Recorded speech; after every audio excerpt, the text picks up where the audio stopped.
4000 साल पहले खुदा के एक पैगंबर, एक नबी हज़रत इब्राहीम अलैहिस्सलाम ने अल्लाह के हुक्म से अपनी बीवी को और छोटा जो दूध पीता बच्चा था उसको मक्का की सरजमीन में उस ज़माने में, जबकि वहाँ ना कोई पानी था, ना कोई दरख्त था, ना कोई आबादी थी, छोड़ दिया था। उसका मकसद ये था कि जो खुदा की इबादत के लिए पहला घर वहाँ पर बनाया गया है उसको आबाद किया जाए।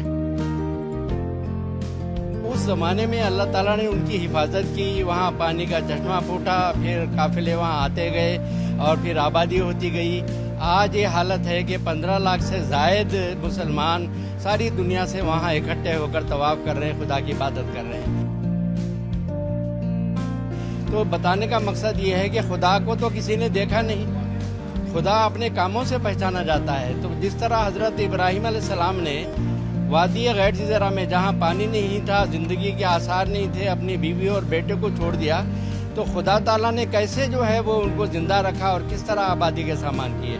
ये खुदा की कुदरत और खुदा की वजूद का जो है एक बड़ा ज़बरदस्त निशान है।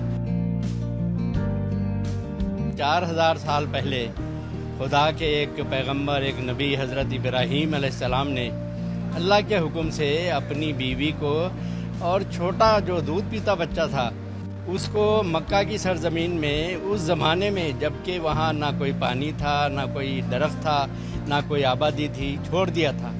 उसका मकसद ये था कि जो खुदा की इबादत के लिए पहला घर वहाँ पर बनाया गया है उसको आबाद किया जाए। चुनांचे वो उस ज़माने में अल्लाह ताला ने उनकी हिफाजत की, वहाँ पानी का चश्मा फूटा, फिर काफ़िले वहाँ आते गए और फिर आबादी होती गई। आज ये हालत है कि 15 लाख से ज़ायद मुसलमान सारी दुनिया से वहाँ इकट्ठे होकर तवाफ़ कर रहे हैं, खुदा की इबादत कर रहे हैं। तो बताने का मकसद ये है कि खुदा को तो किसी ने देखा नहीं, खुदा अपने कामों से पहचाना जाता है। तो जिस तरह हज़रत इब्राहीम अलैहिस्सलाम ने वादी गैर ज़रा में, जहाँ पानी नहीं था, ज़िंदगी के आसार नहीं थे, अपनी बीवी और बेटे को छोड़ दिया, तो खुदा ताला ने कैसे जो है वो उनको ज़िंदा रखा और किस तरह आबादी के सामान किए। ये खुदा की कुदरत और खुदा की वजूद का जो है एक बड़ा ज़बरदस्त निशान है। इसी तरह इस ज़माने में देख लें, ये कादियान की छोटी सी बस्ती है, एक टाउन है, तो सब तहसील है, तहसील भी नहीं है। आज से 130 साल पहले जमात अहमदिया के बानी हज़रत मिर्ज़ा ग़ुलाम अहमद क़ादियानी अलैहिस्सलाम ने कहा कि खुदा ने मुझे लोगों की इस्लाह के लिए भेजा है। और उस ज़माने में आपको खुदा ने यह आकाशवाणी के ज़रिए से बताया, ये बशारत दी कि मैं तेरी तबलीग को ज़मीन के किनारों तक पहुँचाऊँगा। आप देख लो, 130 साल के बाद आज दुनिया के 212 मुल्कों में आपका मिशन और आपका पैगाम पहुँच गया। तो ये खुदा की हस्ती का ज़बरदस्त सबूत है।